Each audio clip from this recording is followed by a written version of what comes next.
کریم اما بعد اعوذ باللہ من الشیطان الرجیم بسم اللہ الرحمن الرحیم ولا تنابزوا بالالقاب صدق اللہ مولانا العظیم الحمد لرب هو شاف لسقیم والشکر لمن ارحم من کل رحیم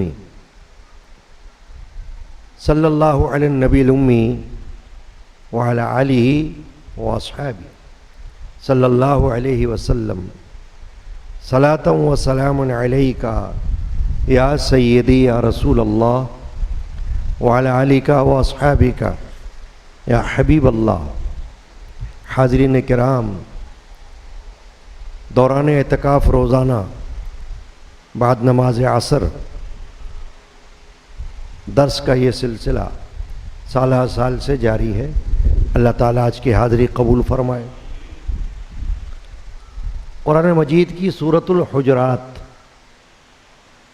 26واں پارہ کی بڑی عظیم سورہ ہے۔ میں نے اس کی آیت نمبر 11 کا بڑا مختصر حصہ، مختصر الفاظ تلاوت کیا۔ فرمایا اللہ نے وَلَا تَنَابَزُوا بِالْأَلْقَابِ،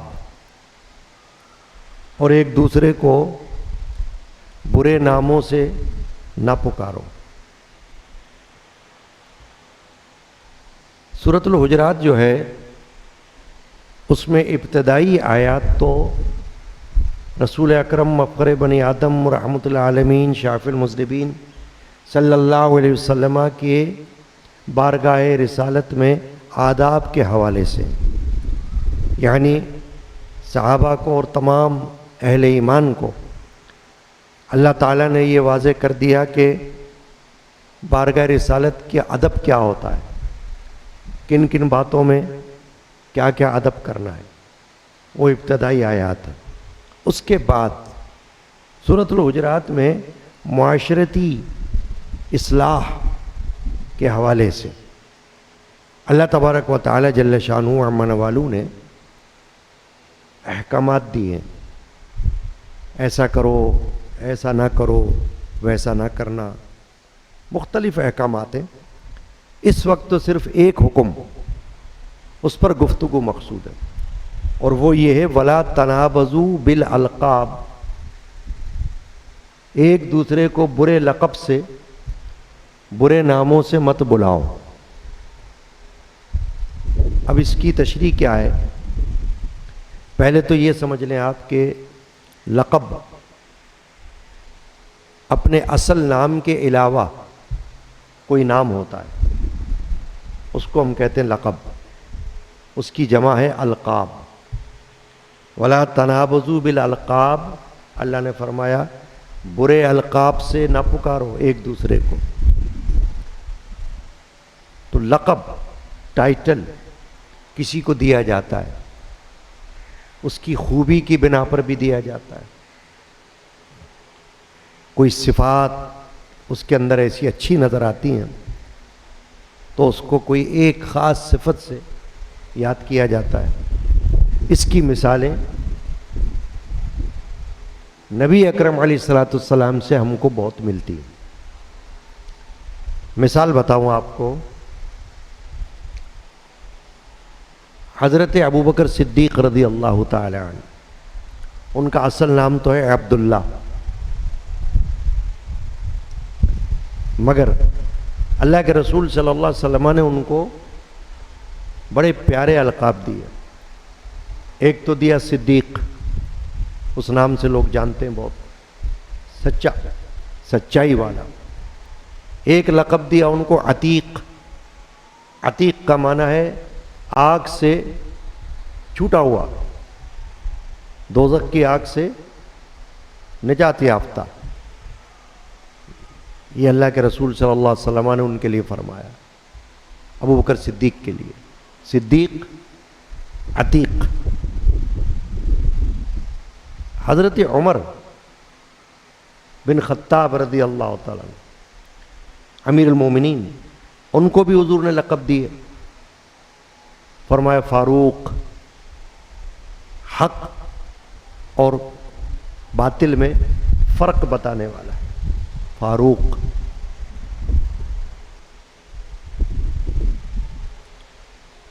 تو اسی طرح حضرت سیدنا مولا علی کرم اللہ وجہ، ان کے بھی القاب ہیں، اسد اللہ، حیدر، صفدر، یہ ان کی خوبیوں کی بنا پر ہے۔ اب خوبیوں کی بنا پر کسی کو اس کے اصل نام کے علاوہ بلایا جائے تو کوئی مذائقہ نہیں۔ جیسے کسی کا نام ہو اشرف، افضل، مثال بتا رہا ہوں، اب وہ بہت انصاف کرنے والا ہو، اب اس کو عادل کہا جائے تو کہہ سکتے ہیں، ٹھیک ہے، یعنی کہ اس کے اصل نام سے ہٹ کر ایک ایسا نام اس کا ڈال دیا جائے جو اس کی خوبی کو ظاہر کر رہا ہو۔ اس میں مذائقہ اس لیے نہیں کہ خود ابھی آپ نے دیکھ لیا کہ احادیث سے ثابت، تاریخ اسلام سے ثابت کہ اللہ کے رسول صلی اللہ علیہ وسلم نے لقب کوئی نہ کوئی کسی کو دے دیا، اس لقب سے وہ مشہور ہو گیا، اس میں تو کوئی حرج نہیں۔ قرآن میں اس وقت زیر بحث جو موضوع ہے جس پر ابھی میں گفتگو کر رہا ہوں، وہ اچھے لقب سے نہیں، برے لقب کے حوالے سے اللہ نے فرمایا کہ ایسا نہ کرنا، کسی کو اس کے اصل نام سے ہٹ کر برے نام سے نہ پکارنا۔ اس کی بہت سی مثالیں ہیں، تاریخ میں بھی ملتی ہیں، ویسے بھی مل سکتی ہیں، یعنی برے لقب سے کسی کو نہ پکارو۔ اس کی تفسیر میں صحابہ نے بھی فرمایا ہے، علماء نے بھی فرمایا ہے تشریح میں کہ اس کا معنی کیا ہے، وَلَا تَنَابَزُوا بِالْأَلْقَابِ، برے القاب سے نہ کسی کو بلاؤ، نہ کسی کو پکارو برے ناموں سے۔ اگر اس کا اچھا نام ہے تو اس کو چھوڑ کر برا نام کیوں اس کو دیتے ہو، کیوں پکارتے ہو اس نام سے، مت کرو ایسا۔ اب اس کی تشریح میں حضرت ابن عباس رضی اللہ تعالی عنہما، عبداللہ بن عباس، وہ فرماتے ہیں کہ اس سے مراد یہ ہے کہ کسی کو کسی ایسے کام سے توبہ کرنے کے بعد کہ جو اچھا نہ ہو، پھر اسی کام کے حوالے سے پکارنا، یہاں یہ مراد ہے۔ مثلا آپ کہیں گے کیسے؟ مثلا یہ کہ کوئی شخص کو شراب کی عادت ہو، شراب پیتا ہو، سب جانتے ہو، گھر والوں کو بھی پتا ہو، باہر والوں کو بھی پتا ہو، شراب پیتا ہے، حرام چیز پیتا ہے۔ اب اللہ تعالیٰ نے اگر اس کے دل کو روشن کر دیا، تھوک دیا شراب پر، ہدایت مل گئی، تائب ہو گیا، توبہ کر لی، شراب کو نظر اٹھا کر دیکھتا بھی نہیں، اب اس کی اس پرانی عادت کو لے کر کوئی کہے او شرابی، یہ ہوگا برا لقب، یہ برا نام ہو گیا۔ کوئی ڈاکو تھا، کوئی چور تھا، اب اس نے چوری سے توبہ کر لی ہو، ڈاکوں سے توبہ کر لی ہو، کوئی زانی تھا، اس نے زنا سے توبہ کر لی ہو، سب کو پتا ہو کہ اس نے علی الاعلان توبہ کر لی ہے، بڑا پاک باز بن گیا ہے، بڑا نیک بن گیا ہے، اب اس کو اس ناموں سے پکارنا، چور کہنا، ڈاکو کہنا، زانی کہنا، یہ منع ہے، کیونکہ وہ اس کی پہلی حالت تھی۔ بالکل اسی طرح ہے جیسے کوئی حالت کفر میں تھا تو تھا، اب پلٹ گیا، حالت کفر سے کنورٹ ہو گیا، اب کیا ہو گیا؟ مومن۔ اب مومن کو کوئی کہے او کافر تو یہ تو بری بات ہوگی نا، اور جواب میں یہ کہے، وضاحت پیش کرے، ارے یہ تو کافر تھا نا، تو تھا، ہے تو نہیں، اللہ تعالیٰ نے اس کو ہدایت دے دی۔ میرے خاندان کے بزرگ حضرت صوفی صاحب عبدالغنی القادری رحمۃ اللہ علیہ کے کلام نعت شریفہ کا شعر ہے، گر کافر 100 سالہ ایک بار پڑھے کلمہ، وہ داخل جنت ہو اعلان محمد سے صلی اللہ علیہ وسلم۔ 100 سال کا کافر جو 100 سال حالت کفر میں رہا ہو، اب اللہ تعالیٰ نے اس کا سینہ کھول دیا، ہدایت ڈال دی، ایمان ڈال دیا سینے میں، کلمہ پڑھ لیا، اللہ اور رسول پر ایمان لے آیا، اب اس کو کوئی کافر کہے گا تو گناہ ہوگا، حرام ہے، منع ہے، کیونکہ وہ اب کافر رہا نہیں۔ تو اب اس کو کافر کا لقب دینا، کافر کے نام سے پکارنا، یہ ممنوع ہے اسلام میں۔ اللہ نے قرآن مجید میں اس طرف توجہ دلائی ہے، وَلَا تَنَابَزُوا بِالْأَلْقَابِ، اور ایک دوسرے کو برے ناموں سے نہ پکارو۔ اب اسی طرح بعض دفعہ کیا ہوتا ہے کہ جسمانی طور پر کوئی کسی کمی کا شکار ہو جاتا ہے، مثلا یا تو پیدائشی اس کے پیر نہ ہو، ہاتھ نہ ہو، یا کسی حادثے میں ہاتھ پیر ضائع ہو گئے ہو،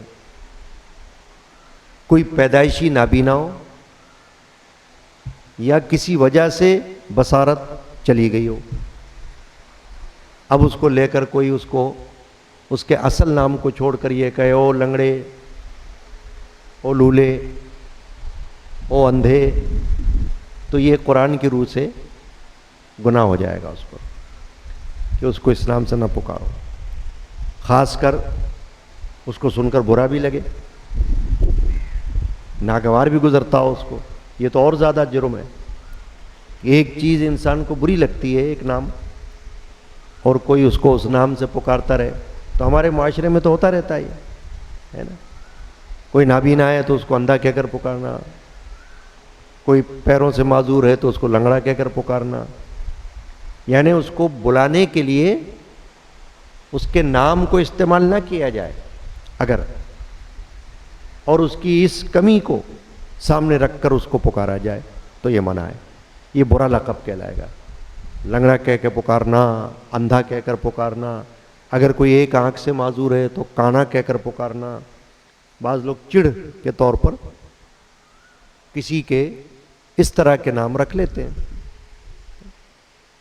کوئی ایک آنکھ سے معذور ہے اس کو کانا کہتے ہیں، غلط، منع ہے، اس لیے کہ انسان کی اور پھر خاص کر مسلمان کی ایک عزت، توقیر اللہ تعالیٰ نے رکھی ہوئی، بلکہ ہر انسان کی ایک توقیر ہے۔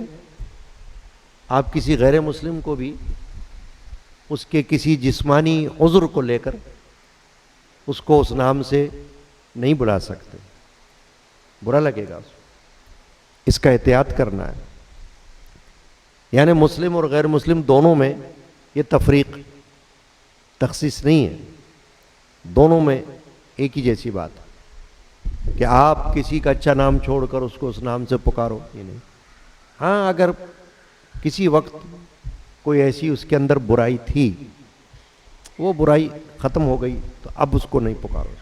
اللہ تعالیٰ نے اسی طرف اشارہ فرمایا ہے کہ اب جب اس کی حالت بدل گئی ایمان لانے کے بعد اور نیک ہو جانے کے بعد، تو آپ کو زیب نہیں دیتا، مرد کو بھی زیب نہیں دیتا، عورت کو بھی زیب نہیں دیتا کہ وہ خواہ کسی عورت کو برے لقب سے پکارے، کسی مرد کو برے لقب سے پکارے، منع کر دیا گیا۔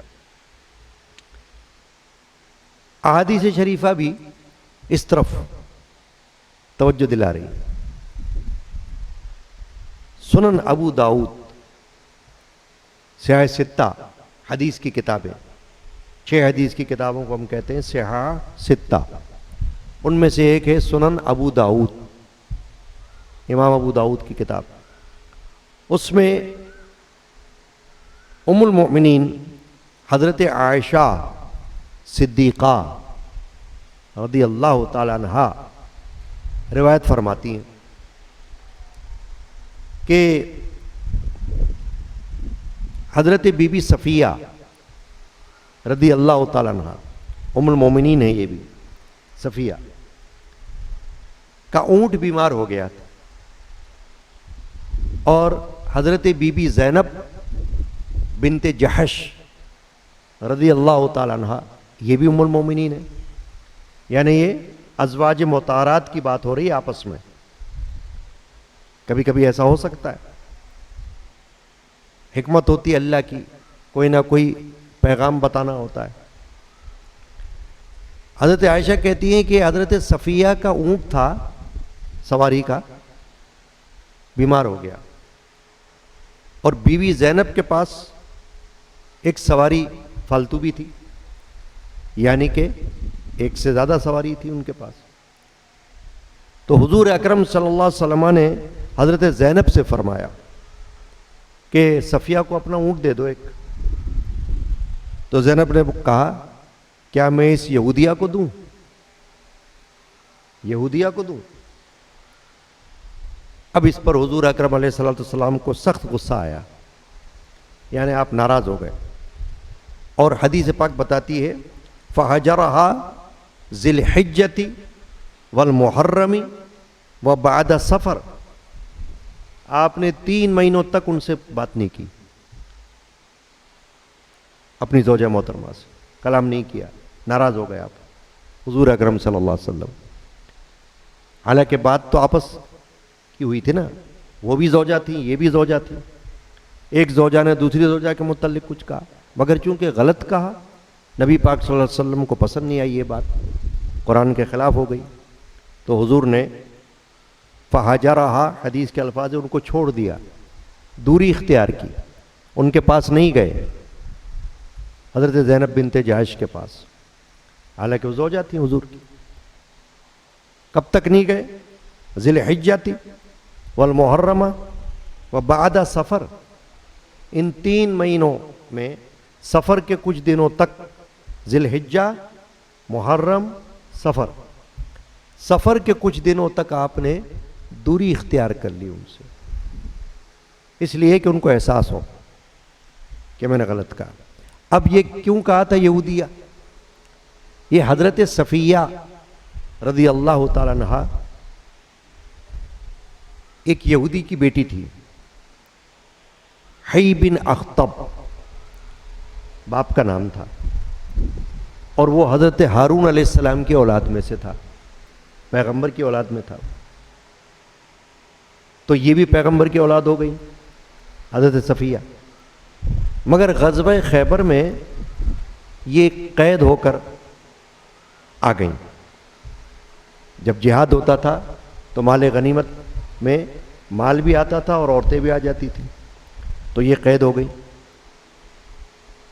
تو رسول اکرم صلی اللہ علیہ وسلم نے ان کو اپنے نکاح میں لے لیا، آزاد کر کے، مسلمان کر کے اپنے نکاح میں داخل کر لیا۔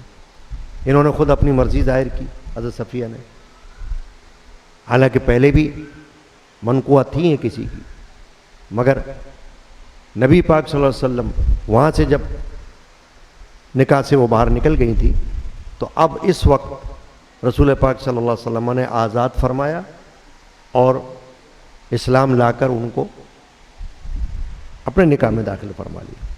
تو اب وہ جو یہودی والی بات تھی وہ تو پہلے والی ہو گئی نا، اب تو یہودی نہیں تھی ہیں، مگر حضرت زینب رضی اللہ تعالیٰ عنہ کے زبان سے کیا نکلا؟ میں یہودیہ کو دوں گی اونٹ، یعنی یہ بول دیا انہوں نے۔ تو رسول پاک صلی اللہ علیہ وسلم ناراض ہو گئے کہ وہ کیا یہودی ہے اس وقت؟ وہ تو تھی پہلے، اب نہیں ہے، کیوں بولا تم نے یہودیہ اس کو؟ تو حضور نے 3 مہینے تک تقریباً اپنی ان زوجہ سے بات چیت نہیں کی۔ اسی طرح ایک اور واقعہ ہے، اور وہ حضرت عائشہ اور حضرت صفیہ کے درمیان کا ہے، کہ ایک بار نبی پاک صلی اللہ علیہ وسلم نے دیکھا کہ حضرت صفیہ رو رہی ہیں۔ کہا کیوں رو رہی ہو؟ کہا حضرت عائشہ نے مجھ کو یہودیہ کہا، تانا دیا یہودیہ کا، اور چھوٹے قد کا تانا دیا مجھے، یہ بھی کہا۔ تو رسول اکرم صلی اللہ علیہ وسلم نے فرمایا کہ آپ کو جواب میں یہ کہہ دینا چاہیے تھا کہ آپ تو ابو بکر کی بیٹی ہو اور میں پیغمبر کی بیٹی ہوں اور پیغمبر کی بیوی بھی ہوں، یعنی میں پیغمبر کی بیٹی اس لیے ہوں کہ ہارون علیہ السلام کی اولاد میں ہوں، وہ پیغمبر تھے تو پیغمبر کی اولاد میں سے ہوں میں، آپ ابو بکر کی بیٹی ہو، یہ کہہ دینا تھا تم اپنے جواب میں۔ تو یہ بھی ایک واقعہ ہے، واقعہ صرف اس لیے بیان ہوا کہ معلوم ہو جائے کہ اللہ نے بھی ناپسند فرمایا اور اللہ کے رسول صلی اللہ علیہ وسلم نے بھی ایسی بات کو ناپسند فرمایا کہ کسی کو گزشتہ اس کی باتوں کی وجہ سے، گزشتہ حالت کی وجہ سے برے نام سے نہ پکارو۔ اب وہ بالکل ٹھیک ہے، صحیح ہے تو اس کو قبول کرو اور اس کا جو اپنا اصل نام ہے اس سے پکارو، برے القاب سے نہ پکارو۔ تو معاشرے میں ہمارے ایسا ہوتا رہتا ہے، اور اس ہونے کی وجہ یہ ہے کہ ہمیں واقفیت نہیں ہے قرآن کے احکام سے، حدیث کے احکام سے، ہماری توجہ نہیں ہے اس طرف، تو ہم رات دن ایک دوسرے کو کچھ کا کچھ کہتے رہتے ہیں، یا فرض کرے کسی کو کھلے عام کہتے ہیں او منافق، یہ بھی برا لقب ہو گیا۔ ایک شخص مسلمان ہے اس کو ہم منافق کہتے رہے، تو منافق تو اصل میں ایک خاص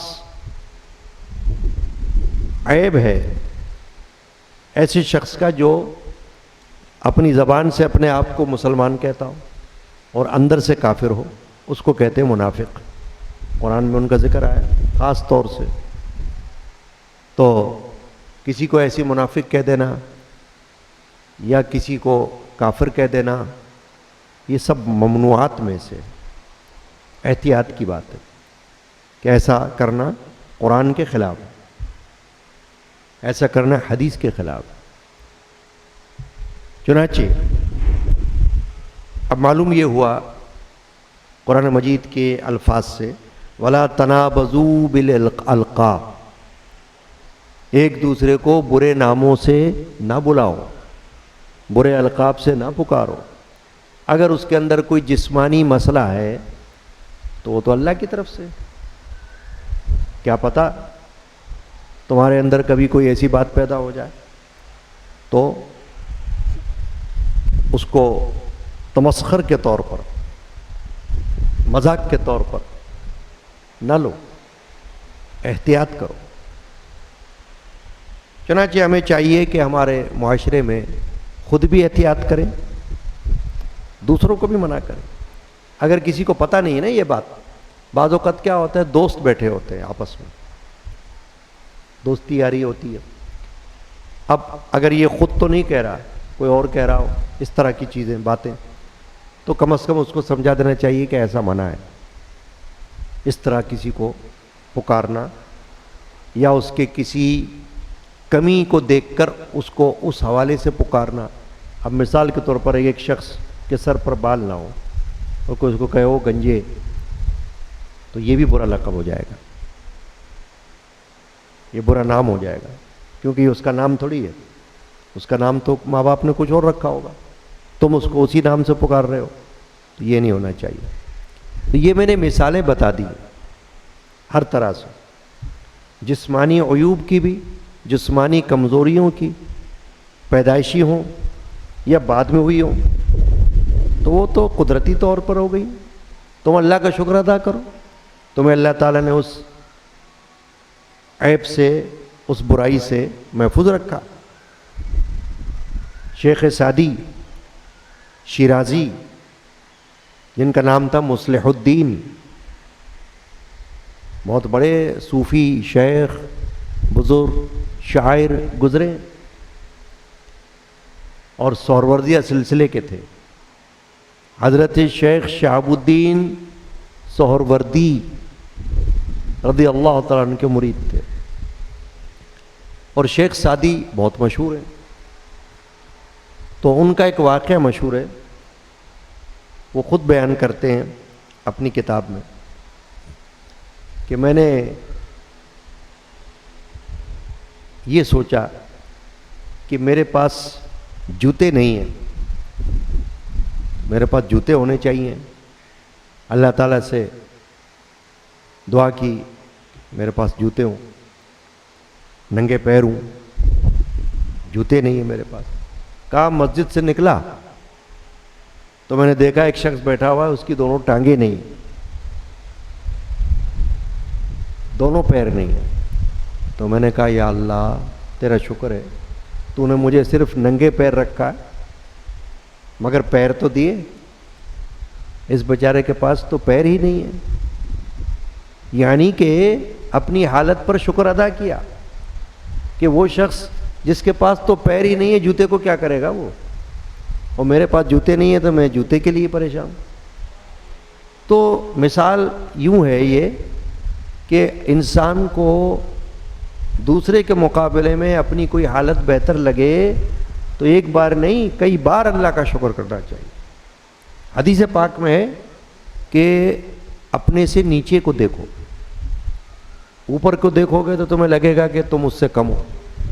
اپنے سے نیچے والے کو دیکھو تو تم اللہ کا شکر ادا کرو گے، یا اللہ میں اس سے بہت بہتر ہوں، تو نے مجھے اچھے حال میں رکھا ہوا، یہ تو مجھ سے بھی بہت کمتر حالت میں. تو یہ سب باتیں دانائی کی باتیں ہیں، حکمت کی باتیں ہیں، جو قرآن سے ملتی ہیں، حدیث سے ملتی ہیں، بزرگان دین کے ارشادات میں سے ملتی ہیں. اس کو سن کر اپنے لیے مثال بنانی چاہیے تاکہ یاد رہے اور دوسروں کو بتانا چاہیے. تو میں نے اس لیے یہ بات کہی کہ خاندان میں ساتھ بیٹھے ہوں، گھر میں ساتھ بیٹھے ہوں، دوستوں میں ساتھ بیٹھے ہوں تو اکثر اس قسم کی باتیں اچھالنے والی دوسروں کے بارے میں ہو جاتی ہیں. اس سے پرہیز کرنا چاہیے. ایک دوسرے کو بتانا چاہیے کہ یہ منع ہے، ایسا نہیں بولنا. اب آپ دیکھ لیں، آپ قرآن کا حکم سن لیں، حدیث کا واقعہ سن لیں، ہے کہ نہیں کہ اللہ کے رسول نے تو 3 مہینے تک اپنی زوجہ محترمہ سے بات نہیں کی، دور رہے ان سے. کہ آپ نے دوسری خاتون کے بارے میں جو وہ بھی زوجہ ہی ہیں کیوں ایسا کہا؟ یعنی آپ کو اچھا نہیں لگا یہ بات کہ آپ نے اس کو ایک تانا دیا، ایک طرح سے یہ تانا ہو گیا. تو ایسا مت کرو. تو تانوں سے بچنا ہے، برے ناموں سے بچنا ہے، عیب سے بچنا ہے. کسی پر عیب نہ لگاؤ. اگر کوئی اس میں کمی دیکھ بھی لو تو اس کمی کو پردہ رکھو. یہ جو میں نے الفاظ پڑھے قرآن مجید کے وَلَا تَنَابُزُ بِالْأَلْقَابِ، اس سے پہلے ہے وَلَا تَلْمِزُوا أَنفُسَكُمْ، ایک دوسرے کو عیب نہ لگاؤ، اپنے آپ کو عیب نہ لگاؤ. اپنے آپ سے مراد یہ ہے کہ جب تم نے ایک دوسرے کو برائی کی تو تم ایک ہی جیسے ہو، انسان ہو، ایک ہی جنس سے تعلق رکھتے ہو، تو گویا تم نے اپنے آپ کو ہی برا بولا. ہندوستان کے ایک آخری مسلمان بادشاہ گزرے ہیں، بہادر شاہ ظفر. ان کا ایک شعر ہے کہ نہ تھی جب کہ گناہوں پہ اپنے نظر، رہے دیکھتے اوروں کے عیب و ہنر،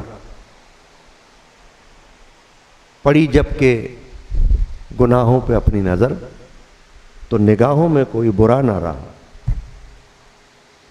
کہ جب تک ہمیں اپنی برائیوں کی خبر نہیں تھی، ہم غافل تھے، تو ہم دوسروں کی برائیاں تلاش کرتے رہتے تھے. برے نام سے پکار رہے ہوں یا اس کی برائی کو ہائی لائٹ کر رہے ہوں، اس کی کسی کمزوری کو ابھار رہے ہوں، اچھال رہے ہوں، ہے نا، جیسے کہتے ہیں پگڑی اچھالنا. تو وہ کہتے ہیں کہ جب تک ہمیں اپنے گناہوں پہ نظر نہیں تھی، اپنی برائیوں پہ نظر نہیں تھی، تو ہم دوسروں کی برائیاں تلاش کرتے رہتے تھے، عیب و ہنر کو دیکھتے رہتے تھے. لیکن جب اپنے اوپر نظر گئی تو ہم نے کہا یا اللہ، ہم تو خود بہت سارے مصیبتوں میں گرفتار ہیں، دوسرے کو کیا دیکھیں؟ ہم تو خود گناہوں میں لت پت ہیں، ہم تو خود برائیوں میں پھنسے ہوئے ہیں، ہمارے اندر خود بڑی کمزوریاں ہیں، بشری کمزوریاں ہیں، جسمانی کمزوریاں ہیں، روحانی کمزوریاں ہیں، جیسے جسمانی ہوتی ہے ایسے روحانی بھی ہوتی ہے نا کمزوریاں، برائیاں۔ جسمانی تو یہ ہے کہ نظر آ رہی ہیں، روحانی جو ہے وہ اپنے اندر ہوتی ہیں، کسی اور کو پتہ نہیں چلتی۔ تو انہوں نے کہا شعر کے اندر کہ جب ہم کو اپنی برائیوں کا اندازہ ہو گیا نا تو پھر اب نظر میں ہمارے کوئی برا نہیں رہا۔ ہم نے جان لیا کہ ہم پتہ نہیں کتنے برے ہیں۔ چنانچہ بزرگان دین جتنے گزرے ہیں اللہ والے، وہ تو ہمیشہ اپنے آپ کو آپ نے دیکھا ہوگا گناہگار، خاکسار، سیاہکار، ناچیز، فقیر، حقیر، بے توقیر، اس طرح کی اپنی ذات کی طرف اشارہ کرتے تاکہ کوئی غرور، کوئی عجب، کوئی گھمنڈ شیطان نہ ڈال دے، وسوسے میں نہ ڈال دے شیطان، کیونکہ شیطان ہے ذرا سی دیر کے اندر انسان کو کچھ کا کچھ کرا دیتا ہے، فتنے میں مبتلا کر دیتا ہے۔ تو بزرگان دین ہمیشہ اپنے آپ کو عاجز بنا کر رکھتے ہیں تاکہ دوسروں کی نظر میں اپنے آپ کو عاجز سمجھنے سے دوسرا اپنے سے اچھا لگتا ہے، ورنہ ایسا لگتا ہے نہیں ہم اچھے ہیں اس سے۔ تو اللہ تبارک و تعالی آج جو ہم نے سورۃ الحجرات کی آیت شریفہ کا مختصر حصہ، مختصر الفاظ سنے اور اس پر گفتگو سنی اور پھر حدیث پاک سنی، اللہ تبارک و تعالی اس کو سمجھنے کی اور اسے یاد رکھنے کی ہم کو توفیق عطا فرمائے، آمین۔ آج شب قدر بھی ہے، انشاءاللہ اللہ تعالی حاضری نصیب کرے۔ یا اللہ یا رحیم یا رحمان، تیری دی ہوئی توفیق سے یہ درس کی نشست اور یہ حاضری جو ہوتی ہے تو اسے اپنی پاک بارگاہ میں ہم سب کی طرف سے قبول فرما لے۔ یا اللہ قرآن و حدیث سے جو کچھ پڑھا گیا سنا گیا اس کو قبول فرما، آمین اللہم یا رب العالمین۔ اور جنہوں نے دعائے مغفرت کی درخواست کی ہے، جن کی عزیزہ کا انتقال ہوا ہے، اللہ تعالیٰ ان کی مغفرت فرمائے، اللہ ہم سب کی مغفرت فرمائے، آمین۔ بے روزگاروں کو حلال رزق عطا فرمائے، بیماروں کو صحت شفا عطا فرمائے، بے اولاد کو نیک اولاد عطا فرمائے، اور بچے بچیوں کے گھروں کو آباد فرمائے۔ اے اللہ تو ہم سب پر اپنا فضل کر، موذی مہلک وبا کو دور کر، موذی مہلک وبا سے ہم سب کو بچا اور کل مخلوق پر رحم فرما، آمین اللہم یا رب العالمین۔ صلی اللہ تعالی علی سیدنا مولانا محمد وعلی آلہ وصحبہ واہل بیتہ اجمعین برحمتک یا ارحم الراحمین۔